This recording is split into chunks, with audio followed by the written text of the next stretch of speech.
ಪ್ರಿಯ ಸ್ನೇಹಿತರೆ, ಗುರುಗಳು ಎಂದರೆ ಕೇವಲ ಉಪದೇಶವಲ್ಲ, ಸಂಕಷ್ಟದ ಕ್ಷಣದಲ್ಲಿ ಕೈ ಹಿಡಿಯುವ ದಿವ್ಯ ಶಕ್ತಿ. ಮಂತ್ರಾಲಯದ ಮಹಿಮೆ. ಲೋಕವಂದಿತ ಗುರು ಶ್ರೀ ಗುರು ರಾಘವೇಂದ್ರ ಸ್ವಾಮಿಗಳು. ಶ್ರೀ ಗುರು ರಾಘವೇಂದ್ರ ಸ್ವಾಮಿಗಳು ಮಧ್ವ ಪರಂಪರೆಯ ಮಹಾನ್ ಯೋಗಿ. ಅಪಾರ ಪಾಂಡಿತ್ಯ, ಅಚಲ ಭಕ್ತಿ ಮತ್ತು ಅಪಾರ ಕರುಣೆ ಇವೆಲ್ಲ ಒಂದಾಗಿ ಬೆರೆತ ಮಹಾತ್ಮರಿವರು.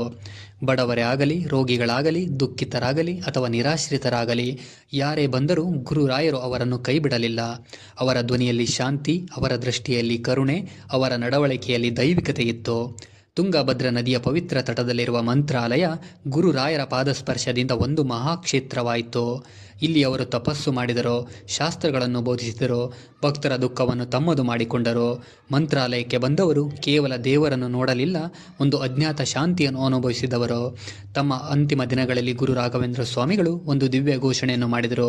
ತುಂಬಿದ ಸಭೆಯಲ್ಲಿ ಅವರು ಹೀಗೆಂದು ಹೇಳಿದರು: ನಾನು ವೃಂದಾವನ ಪ್ರವೇಶ